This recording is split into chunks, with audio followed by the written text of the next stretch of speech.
Amém? Levítico capítulo 26, versículos 3 e 4, diz assim: se andardes nos meus estatutos e guardardes os meus mandamentos e os fizerdes, então eu vos darei as vossas chuvas a seu tempo, e a terra dará a sua novidade, e a árvore do campo dará o seu fruto. Abra por favor também Eclesiastes capítulo 3, depois eu não vou pedir para você abrir mais a Bíblia, mas eu queria que você também abrisse Eclesiastes no capítulo 3, no versículo 11, por favor. Eclesiastes capítulo 3, a partir do versículo, somente o versículo 11.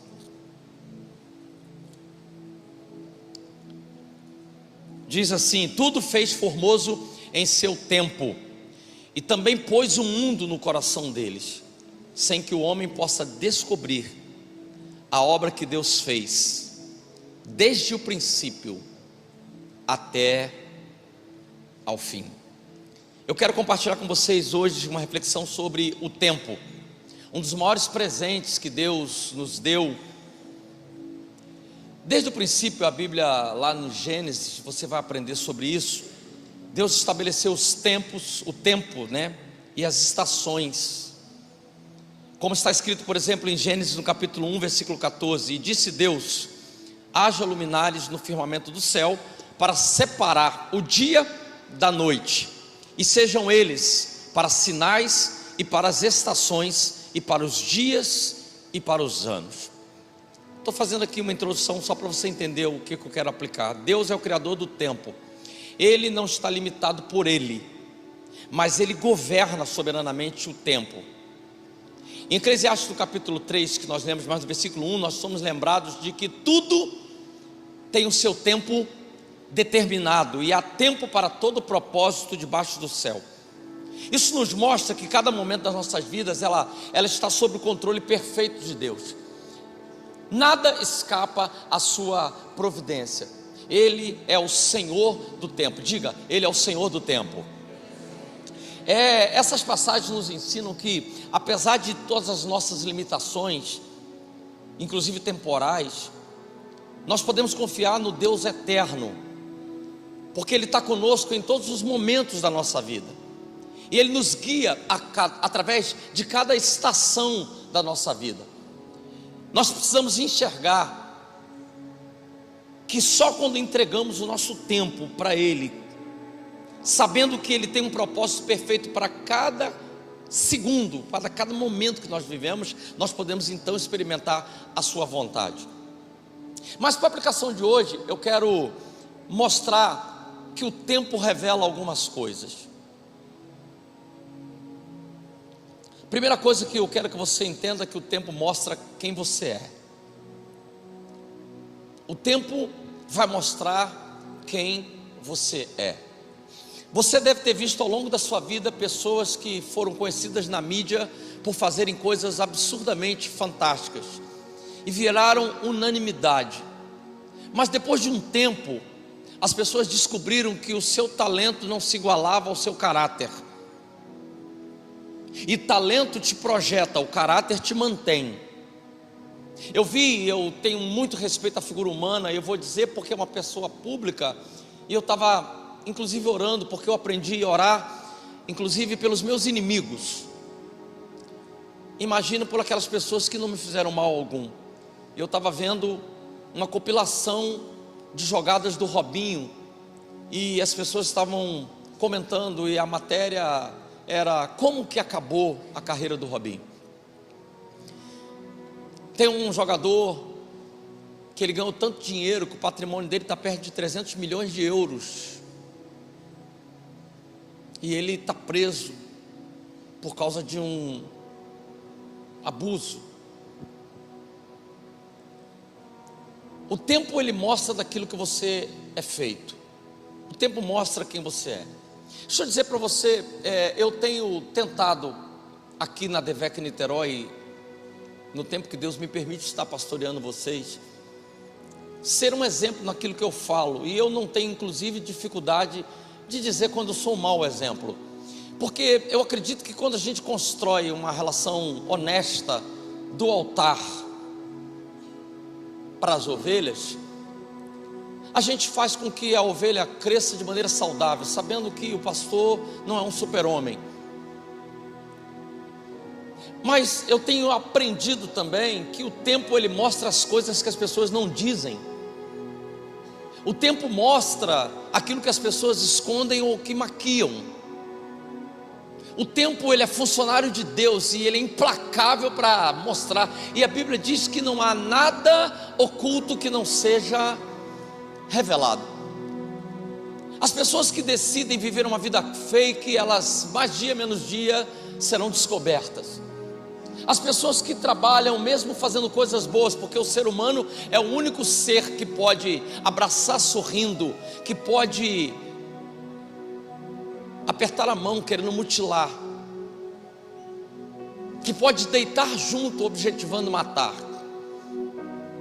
Mas o tempo ele vai mostrando as coisas. Deixa eu falar mais, não tem muito a ver, mas para você ter uma ideia, deixa eu dizer como é que tem sido os meus últimos dias.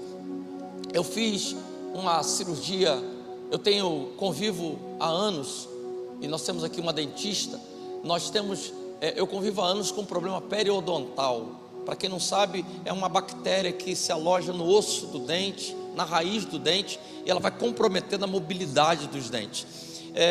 Não é por falta de higiene, sempre cuidei com muito zelo dos meus dentes, e aliás, durante um tempo me orgulhei, porque os meus dentes sempre foram muito branquinhos, e eles eram alinhados, mas por conta desse problema periodontal, eles se desalinharam, e a situação hoje da minha boca é a seguinte: eu tive que fazer uma cirurgia, extrair 3 dentes, porque eles ficaram numa condição dentro do meu osso que eles estavam soltos e comprometendo. Eu comecei a ter uma perda óssea muito grande, e aí não teve jeito, por mais que eu tentei atenuar, fiz tratamentos periodontais invasivos, assim, terríveis, né, que consiste em uma raspagem no osso, para colocar uma injeção de vitaminas para segurar as bactérias, mas não segurou. Aí, infelizmente, com muita tristeza, eu perdi 3 dentes aqui, felizmente não são na frente, na lateral.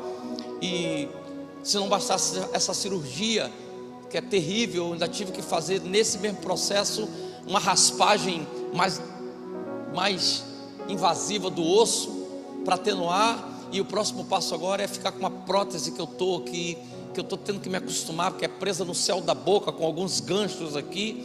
E para acabar de completar, depois desse processo eu tenho que fazer um enxerto ósseo, para eu poder botar então 3, que eu não quero ficar com uma prótese fixa, porque eu falo muito e tal, pode cair e virar meme né? Isso, então aí eu desenvolvi algum tempo, a doutora Cláudia me acompanhou aqui durante um tempo, eu estou com sintomas de gastrite, e só consegui um gastro para terça-feira agora. Eu já estou lutando há algum tempo com essa gastrite, e inclusive acredito que tem alguma coisa de emocional também, porque diante das dificuldades, das demandas que nós temos, ela se atenua ou ela fica mais forte, e tudo que bate no estômago dói. E quem já teve aqui problema de gastrite, que pode caminhar para uma úlcera, é um problema. Você sente um vazio no estômago, uma dor nas costas, na frente o tempo todo. E para acabar de completar, quando eu terminei essa cirurgia, o cirurgião falou para mim: Marquinhos, você vai ter que tomar durante 7 dias antibiótico de 6 em 6 horas, porque não tem como você não tomar um antibiótico por conta da cirurgia que você fez. E por conta disso eu tenho vivido dias mais difíceis. Eu não tenho dormido, eu não tenho comida, a comida não tem sabor, eu não tenho, porque a dor rouba a alegria, a dor rouba a esperança, a dor rouba a concentração. E tem sido um desafio para mim. A Lília tem acompanhado, tem tido, inclusive Lília e Sofia, muita paciência comigo, porque eu passo as noites acordados, virando para lá e para cá. O efeito do remédio passa o efeito o antibiótico gera o problema. Eu tomo um remédio para o estômago, o remédio do estômago, depois vem dor no dente. E eu estou vivendo esse momento. Eu não tenho prazer de comer, não estou conseguindo treinar. Tá sendo muito difícil. E ainda tenho muitos problemas, relacionamentos dentro da igreja que a gente tem que resolver. né, aparar as arestas, administrar, cuidar. E eu estou dizendo isso aqui para você entender por que eu quero aplicar aqui. Não é um ódio ao coitado. Não estou dizendo isso aqui para que você tenha peninha de mim, para que você diga: ai meu Deus, como o pastor é frágil, me dá um colo, o pastor está pedindo um colo. Não é isso não, eu estou dizendo para você que eu entendo você. Eu estou comunicando para você que um tempo que eu estou vivendo, e na minha proporção, isso tem roubado a minha alegria. Eu quero dizer para você que eu entendo você com as suas marcas, com as suas dores, com as decepções que você teve. Eu entendo você nesse momento de tentar se aperfeiçoar para ser alguém melhor, mas diante das informações que você teve ao longo da tua trajetória, não está sendo fácil. Eu entendo que você tem essas marcas, eu entendo que você sofreu, eu entendo que talvez você tenha sido abusado, eu entendo que você talvez tenha sido violentado, eu entendo que talvez as pessoas acham que é bobagem o que você está sentindo, mas só você sabe o quanto aperta o teu sapato, o quanto dói a tua alma, o quanto teu coração está sangrando, o quanto as lágrimas descem do seu rosto. Eu entendo a falência que você teve, o prejuízo financeiro, a bolada nas costas que você sofreu. Eu entendo que você não merecia esse adultério, essa traição, mas aconteceu com você. Mas eu quero te liberar uma palavra sobre a tua vida.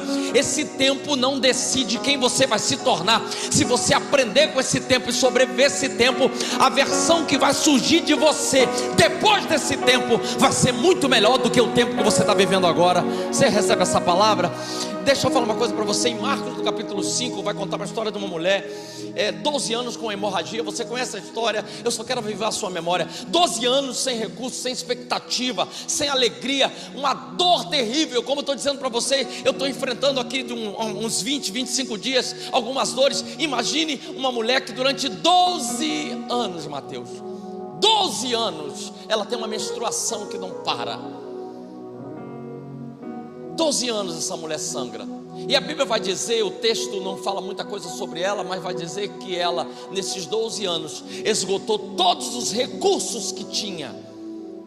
Significa que essa mulher não se entregou, essa mulher procurou ajuda, ela não se encostou, não resolveu somente morrer, não, ela correu atrás, ela pagou o que podia pagar, ela procurou a melhor medicina da época, ela procurou todos os relacionamentos, talvez os remédios fitoterápicos, os chás. Ela fez tudo, ela botou legumes, botou batata doce, ela fez alguma coisa, botou em plastro. Mas 12 anos, ela estava escondida. Mas um dia, ela descobre que Jesus vai passando. E essa mulher, ela resolve tocar em Jesus. Ela não quer absolutamente mais nada, ela não espera uma entrevista, ela não espera que Jesus tenha uma DR com ela, converse para perguntar se houve pecado na família, como a lei dizia. A Bíblia vai dizer que ela vai se arrastando no meio da multidão, sangrando, com medo, com vergonha, mas ela vai. Esse tempo que você está vivendo mostra quem você é. Eu quero que você saiba que a dor pode roubar a tua alegria, mas não pode roubar a tua coragem de seguir em frente, caminhando na direção de Jesus, porque Ele está chegando na tua vida, chegou o tempo dele para você. 12 anos essa mulher estava nessa situação, mas Jesus chegou. Ela fez a parte dela, ela tocou em Jesus, e naquela hora ela foi curada. A dor, ela não pode travar você. A dor tem que direcionar você. A dor do incômodo, a dor de um mau posicionamento, a dor de um prejuízo, a dor de uma má escolha. Essa dor tem que gerar em você um sentimento de que você não quer que ela seja a sua parceira para o resto da sua vida. Diga: chegou o tempo. Deixa eu falar do que você é feito. Você é feito de partículas de divindade. Vou repetir, você é feito de partículas de divindade. Quando você veio a essa terra, Deus não botou você a partir do haja. Ele gerou você com as suas próprias mãos. E o Espírito que está em nós é o Espírito do próprio Deus. É só uma questão de tempo. Quando o teu espírito se alinhar com o Espírito de Deus e a tua vida se alinhar com o céu, chegou o tempo para você viver o melhor momento da sua vida. Chegou o tempo. Mas esse tempo está mostrando quem você é. Segundo, o tempo mostra do que você é feito. O tempo mostra do que você é feito. O mesmo Marcos capítulo 7, livro de Marcos, mas no capítulo 7 diz assim, um texto, acompanhe comigo aqui. Jesus saiu daquele lugar e foi para os arredores de Tiro e de Sidom. Entrou numa casa e não queria que ninguém soubesse, contudo não conseguiu manter em segredo a sua presença. De fato, logo que ouviu falar deles, certa mulher, cuja filha estava com espírito imundo, veio e lançou-se aos seus pés. A mulher era grega, cirofenícia de origem, e rogava a Jesus que expulsasse de seu filho um demônio.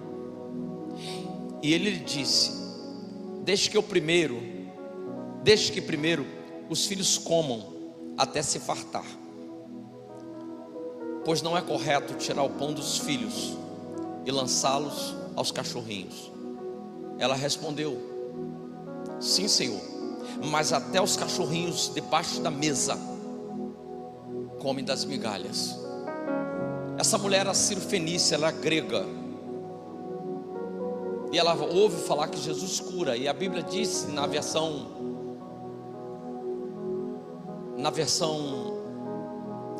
do João Ferreira de Almeida, vai dizer que ela vai falar para Jesus: Senhor, a minha filha está irremediavelmente endemoniada. E quando você ouvir a palavra endemoniada, eu quero que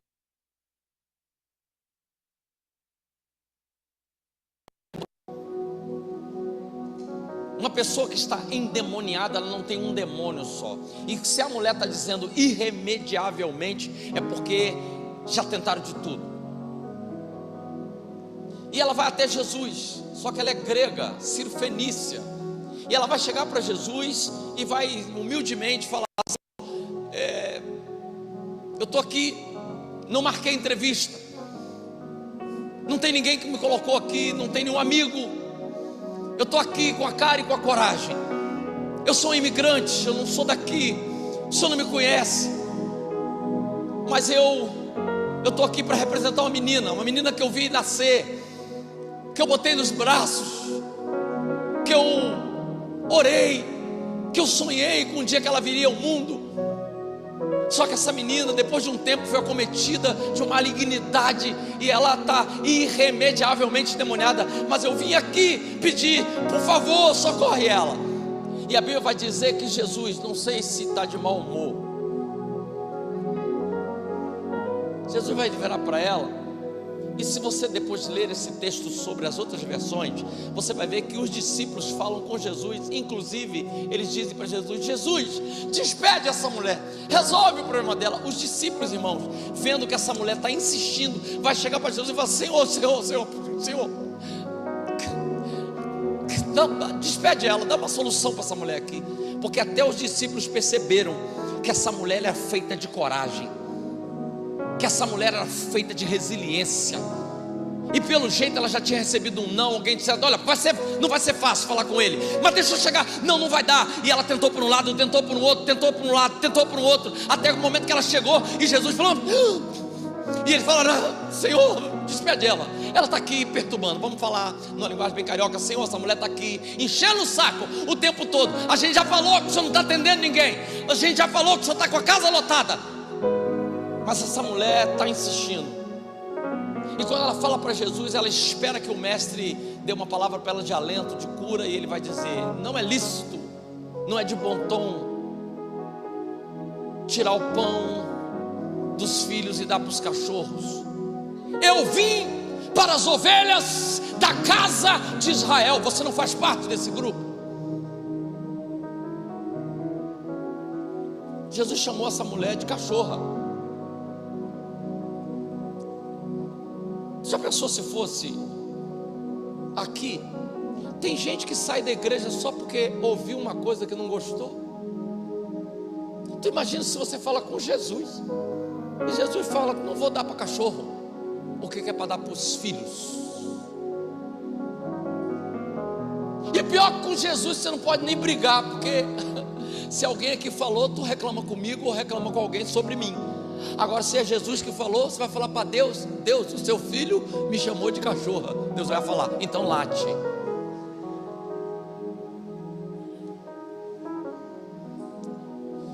Mas a Bíblia vai dizer que essa mulher não está preocupada com a autoimagem. Essa mulher é feita de resiliência, ela é feita de coragem, ela é feita de empenho, ela é feita de vontade. E ela vai pegar Jesus na curva. Porque se Jesus espera, meu caro pastor Tenório, que ela diga: muito obrigado, disseram que o Senhor era amoroso, disseram que o Senhor era compassivo, disseram que o Senhor era misericordioso, mas pelo que eu estou vendo, cumpre-se na sua vida aquilo que disseram sobre você. Pode vir alguma coisa boa de Nazaré, você é um grosso, você é um mal educado, estou de longe aqui, você é um desrespeitador, você é um deselegante. Sabe o que ela vai dizer? Ela vai dizer: ah, Senhor, eu entendo que eu sou digna mesmo, não estou aqui, não mereço não, mas olha, fala uma coisa para o Senhor: a minha necessidade é maior do que o meu orgulho, porque eu amo tanto aquela menina que eu vi nascer, que eu não consigo ir para casa saber que tem demônios tomando a mente da minha filha, que tem demônios estragando o futuro dela. Então, se o Senhor quer me chamar de cachorra, me chama de cachorra, me chama de porca, me chama de elefoa, fale o que o Senhor quiser, mas pelo amor de Deus, vai lá. Essa mulher está mostrando que ela tem algo dentro dela que é maior do que todos os demônios que estavam escravizando a filha dela. Jesus vai dizer assim: oh mulher, que fé é essa? Pode ir, porque o demônio já saiu da sua filha. Perceba que Jesus não foi lá, perceba que Jesus não deu uma ordem para o demônio. Jesus entendeu a dor daquela mulher, mas entendeu também a coragem. Eu quero ser profeta de Deus nessa manhã, para pedir que Deus te revista de coragem, que Deus coloque em você coragem, porque Satanás vai saber do que você é feito, essa luta vai saber do que você é feito, Satanás vai ter que bater em retirada, porque você é feito de coragem. Irmão, não desanima. Dias difíceis nós experimentamos, dias de dores nós experimentamos, mas não desista, não desanime. Quinta-feira pela manhã, eu acordei, gente, estava muito mal, mas estava muito mal. E eu fui falar com Deus 4h pouca da manhã. Falei: Senhor, me ajuda. E sabe o que o Espírito Santo falou comigo? Tem alguém que está pior do que você. Tem pessoas que estão piores do que você. E eu tinha falado com uma moça que ela tinha falado sobre uma tia nossa, tia da Lília, que está na CTI, no CTI. E aí o Espírito Santo falou comigo: se levanta, se apruma. E 11 horas da manhã eu estava lá no CTI, lá em Petrópolis, impondo as mãos sobre uma moça. Porque o Espírito Santo falou comigo naquele dia. Ele falou: você é muito mais do que essa dor que você está enfrentando. Você é muito mais do que esse momento que você está atravessando. Você é feito de coragem. Você tem que se levantar, você tem que seguir em frente, você tem que avançar. E aí, quando eu cheguei, as lágrimas desceram nos olhos. Quando eu cheguei um pouco antes com Lília, e quando a prima chegou lá para visitar a nossa tia, uma outra prima tinha vindo dos Estados Unidos, e quando eu cheguei, ela falou: você veio? E as lágrimas desceram dos olhos dela. Ela falou: você veio? Eu falei: não poderia deixar de estar aqui. Deixa eu liberar uma palavra sobre a tua vida. Eu não sei se você quer receber. Todas as lutas deixam uma marca. Todas as dores deixam uma marca. Mas eu aprendi uma coisa sobre calcificação de ossos. Quando você tem uma fratura e esse osso é engessado, o que acontece? Você tem que ter muito cuidado com quem engessa seu braço, ou teu pé, aquele órgão que foi quebrado, porque é provado cientificamente que depois dessa segunda calcificação, após uma fratura, esse osso vai ser muito mais forte. Então, se emendarem errado, você provavelmente vai ter um problema. Deixa eu liberar uma palavra sobre a tua vida, e eu também estou recebendo para a minha vida. Essa luta que você venceu, esse momento que você está atravessando, vai criar em você uma estratégia e uma armadura tão poderosa, que quando Satanás chegar perto de você, só ao tocar você, ele vai ser rechaçado pela força que você gerou dentro de você a partir dessa luta. Você não é mais um menino, você é Golias, você é Davi depois de ter matado Golias. Você é alguém que venceu, você é Josué depois de atravessar o Jordão, você é alguém que atravessou os muros de Jericó. Então se prepare, porque Deus vai levar você para um outro nível. As lutas que você perdeu, as batalhas que você perdeu anteriormente, você não vai perder mais, porque você está sendo fortalecido em Deus para viver um novo tempo e uma nova estação na sua vida. Você recebe isso? Recebe em nome de Jesus.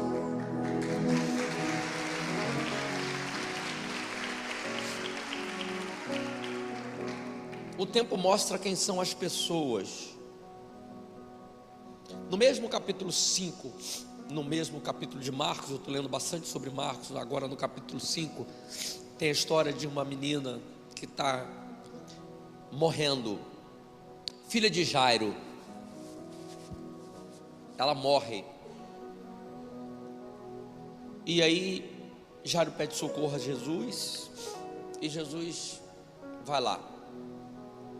E quando Jesus chega lá na frente, você conhece a história, tem um monte de gente chorando. Um monte de gente chorando. E aí Jesus diz: gente, calma, ela não está morta, ela só está dormindo. E aí a coisa muito estranha vai acontecer, porque a Bíblia vai dizer que as mesmas pessoas que estão chorando vão começar a rir de Jesus, dizendo o seguinte: ué, a menina está morta, e ele está dizendo que ela está viva. Esse cara está bêbado, esse cara está louco. Você já viu quando tem um acidente de trânsito, Verônica, que todo mundo para ver? E aí qual é a próxima pergunta? Morreu alguém? Se não morreu, vida que segue. Parece que as pessoas querem as tragédias assim, mas as que chamam a atenção são as tragédias mais intensas. As pessoas às vezes, elas, mesmo chorando, elas riem, parece que elas gostam de que alguma coisa dê errado. Ontem eu estava vendo uns ataques de umas pessoas a determinadas pessoas que estão na mídia, e eu falei: cara, que desejo que as pessoas têm em fazer com que as pessoas que estão no alto caiam, né? As pessoas têm um prazer quase demoníaco de ver as pessoas, e não estou falando só de evangélico não, as pessoas consomem quando alguém de vulto cai, peca, erra, fracassa. As pessoas tipo: ai, caramba, tá sabendo? Fulano. Pastor Cláudio Duarte falou outro dia, numa mensagem que eu estava ouvindo num podcast dele, que o irmão chegou para ele e falou assim: pastor Cláudio, eu tenho uma definição sobre você. Você é o anticristo. Porque a Bíblia diz que o anticristo, ele teria, as pessoas todas iam amá-lo, que ele ia segmentar todas as pessoas, e ele ia unir todas as pessoas, e depois ele ia se revelar. Você, todo mundo gosta de você, católico gosta de você, macumbeiro gosta de você, ateu gosta de você, casado gosta de você, solteiro gosta de você, separado gosta de você, mulher gosta de você, homem gosta de você, pastor gosta de você. Você é o anticristo. Ele falou: se eu sou anticristo, você é a besta.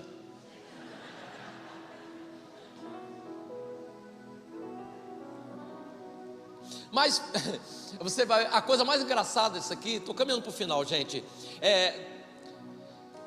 Jesus, quando chega e diz que está dormindo, o pessoal ri dele. Jesus sabe o que fala? Sai todo mundo daqui. E engraçado que a Bíblia vai dizer que Jesus mandou sair todo mundo, inclusive ficou só ele, os pais e 3 discípulos. Significa que até discípulo saiu. Até discípulo saiu. Só ficou Pedro, Tiago e João.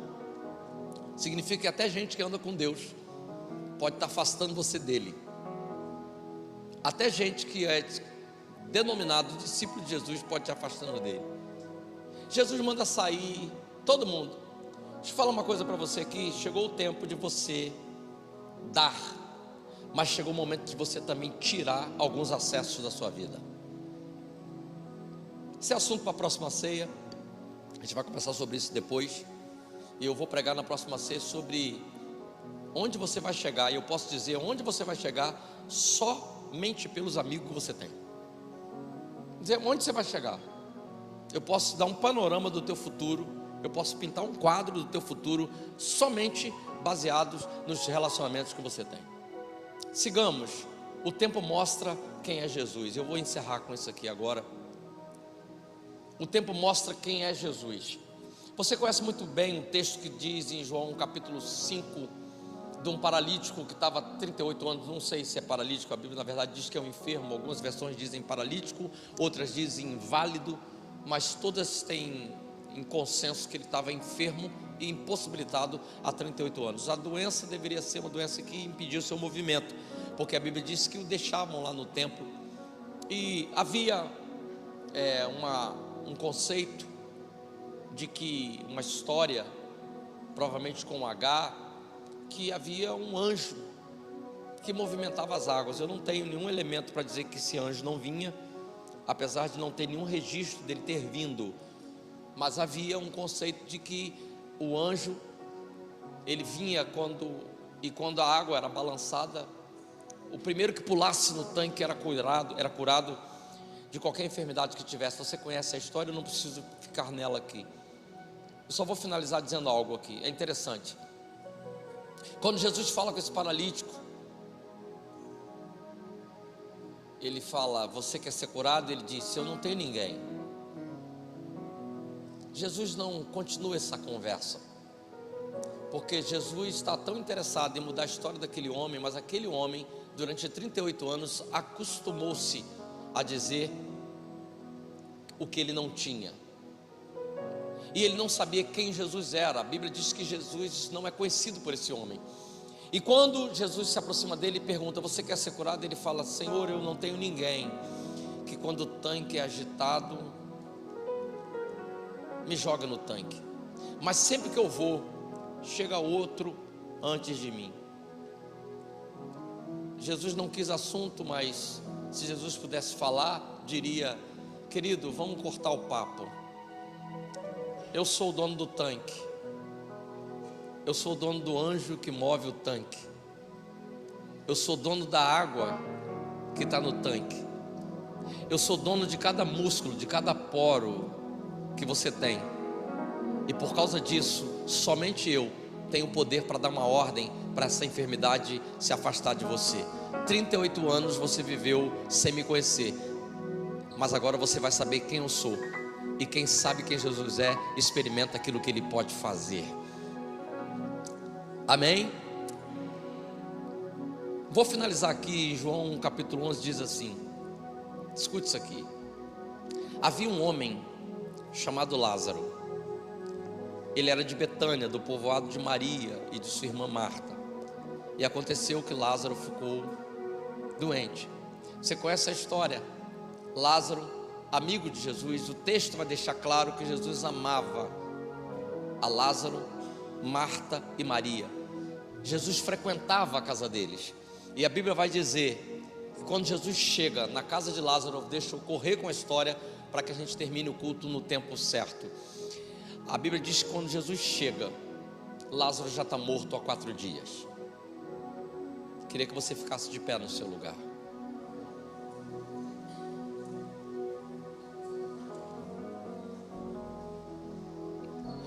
Quando Marta ouviu que Jesus estava chegando, o texto continua no versículo 20, foi encontrá-lo, mas Maria ficou em casa. Disse Marta a Jesus: Senhor, se estivesse aqui, o meu irmão não teria morrido. Marta diz: se o Senhor estivesse aqui, ele não teria morrido, mas ele morreu. Se o Senhor tivesse chegado ontem, ou há 4 dias antes de hoje, meu irmão não teria morrido. Jesus responde para ela: ele vai ressuscitar. Ela diz: eu sei que ele vai ressuscitar no último dia. Interessante que Marta está falando do passado e do futuro, sem entender que ela está falando com o presente. Ela está falando de algo que aconteceu e de algo que ela espera que aconteça no futuro, e ela está diante do presente. Lembra de Moisés? Vou avivar sua memória. Quando Deus aparece para ele na sarça e comissiona Moisés para liderar o povo na saga da saída do Egito em direção à terra prometida, Moisés vai dizer: mas quando me perguntarem quem me enviou, o que eu digo? Deus vai dizer para ele: diga que o eu sou, não é o eu serei, não é o eu era, diga que o eu sou te enviou. Interessante que Jesus, o próprio Jesus, em João no capítulo 8, versículo 48, vai fazer uma declaração acerca de si mesmo. E essa declaração aqui, repita, é espantosa, diga espantosa. Jesus está aqui no tempo da graça, conversando com os fariseus, e ele vai falar uma coisa para os judeus. Depois você acompanha do versículo 48, é uma história muito bacana, mas deixa eu comprimir para você. Os judeus lhe responderam: não estamos certos em dizer que você é samaritano e endemoniado? Você é um endemoniado? E Jesus vai dizer: eu não estou endemoniado, ao contrário, eu honro ao meu Pai, e vocês que estão me desonrando. Eu não estou buscando glória para mim, mas há quem busque, e por isso está me julgando. Estou usando a linguagem NVI para você entender o que Jesus queria aplicar. Asseguro que se alguém obedecer a minha palavra, jamais verá a morte. Diante disso, os judeus exclamaram: agora sabemos que estás endemoniado. Abraão morreu, bem como os profetas, mas você diz que se alguém obedecer a sua palavra, nunca experimentará a morte. Você é maior do que o nosso pai Abraão? Ele morreu, bem como também os profetas morreram. Quem você pensa que é? Respondeu Jesus: se eu glorifico a mim mesmo, a minha glória nada significa. Meu Pai, que vocês dizem ser o seu Deus, é quem me glorifica. Vocês não o conhecem, mas eu o conheço. Se eu dissesse que não o conheço, seria mentiroso como vocês. Mas de fato eu o conheço e obedeço a sua palavra. Abraão, pai de vocês, regozijou-se porque veria o meu dia, e ele o viu e se alegrou. Ah, gente, disseram então os judeus: você ainda não tem 50 anos, como você viu Abraão? E Jesus respondeu: antes de Abraão nascer, eu sou. Antes de Abraão nascer, eu sou. Isaías, que é o profeta messiânico, capítulo 43, versículo 13, vai dizer: ainda que houvesse dia, antes que houvesse dia, eu sou, e ninguém há que possa escapar das minhas mãos. Operando eu, quem impedirá? Você sabe como é que essa história termina? A Bíblia vai dizer que Jesus dá uma ordem: Lázaro, venha para fora. voltemos à Bíblia. Se Lázaro morreu, Lázaro está justamente no seio de Abraão, lugar de descanso. Para quem tem dificuldade de entender onde é o seio de Abraão, só para você entender uma questão pós-morte que vai resolver muitos problemas, é assunto para escatologia, mas a grosso modo aqui, de maneira simples, eu vou dizer para você. Existem as pessoas que dormem no Senhor e as pessoas que dormem em tormento. As pessoas que dormem no Senhor são pessoas que estão no camarim antes de um show acontecer. Quem entendeu isso aqui? Se você está dormindo no Senhor, esperando para ser ressuscitado, quando haverá uma ressuscitação de todos os que morreram em Cristo, você está dormindo no seio de Abraão. Então você está no lugar que não é o lugar final onde você vai chegar, mas você está em descanso na presença de Deus. Você sabe o que acontece com quem dorme em tormento? É alguém que está no corredor da morte, está numa penitenciária, perto de ser assassinado. Lázaro amava Cristo, Lázaro amava Jesus, provavelmente era temente, e a Bíblia vai dizer que Lázaro morre, e eu imagino o BO que deu. Não tentem que eu explique isso para você, porque coisas proféticas a gente não explica, a gente só comunica. Mas eu posso fazer uma aplicação profética com você aqui. Você está preparado? Pode dizer amém? Porque isso tem a ver comigo e com você, tem a ver com o amor de Deus, mas tem a ver também com o poder de Deus. Quando Jesus chega no local, quando Jesus chega na enfermidade, quando Jesus chega na situação, quando Jesus chega no problema, quando Jesus chega na tempestade, quando Jesus chega no vendaval, quando Jesus chega no deserto, quando Jesus chega, a paisagem tem que mudar, porque Jesus é aquele que pode mudar qualquer realidade. Eu fico imaginando Marta falando para Jesus: morreu, o senhor não estava, vai ressuscitar mais na frente. E Jesus está dizendo: Marta, você não está entendendo, eu sou a ressurreição e a vida, eu sou a ressurreição, eu não serei, eu sou a ressurreição e a vida. Agora, o mais louco, Sofia, que deve ter acontecido foi no céu. Por quê? Porque a Bíblia diz, e se você viu a parábola do rico e Lázaro, que é outro Lázaro, você vai ver Deus, que é a personificação do pai Abraão, dizendo para o rico: ninguém que está aqui pode voltar, e ninguém que está lá pode vir para cá. Ninguém pode. Deus está dizendo, porque é um conceito soberano. Deus estabeleceu isso aí. Então imagina a polvorosa no céu. Lázaro está no seio de Abraão, e de repente alguém chega e diz: Lázaro, estão mandando você voltar.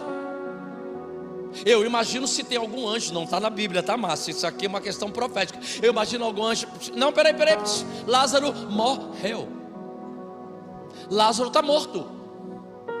E o próprio Deus já disse que quando vem para cá não pode voltar. Não pode não. Deus quem disse. Só que alguém abre um papel, abre o zap, abre o tablet e diz: só tem um problema. O que era, que é e que há de vir e que há de ser, aquele que não está preso nem a presente, nem a passado, nem a futuro, foi ele que deu a ordem: Lázaro, volta para a terra.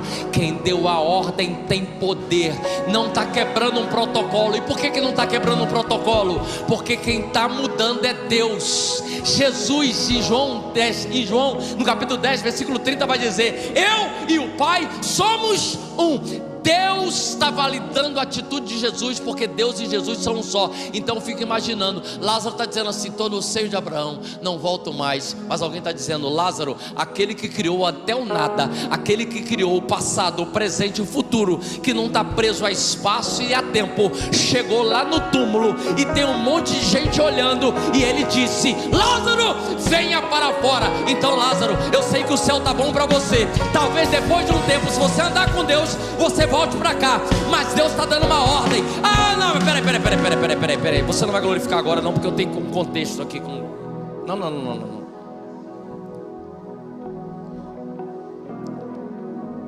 Um anjo, não está na Bíblia não, minha cabeça pensando aqui, um anjo mais certinho, Olha só, seria mais fácil. Enoque foi arrebatado, Elias foi arrebatado também. Para eles é mais fácil voltar. Por quê? Porque eles não experimentaram a morte. Eles já transcenderam uma situação normal. Para eles é mais fácil voltar. Lázaro não. Lázaro morreu. Só para você dar um glória. Aí alguém diz: pois é, mas aquele que criou a morte e aquele que depois vai pegar a chave da morte e do inferno e vai fazer com que quem anda com ele viva eternamente, dê uma ordem, e quando ele dá essa ordem, até a morte tem que obedecer.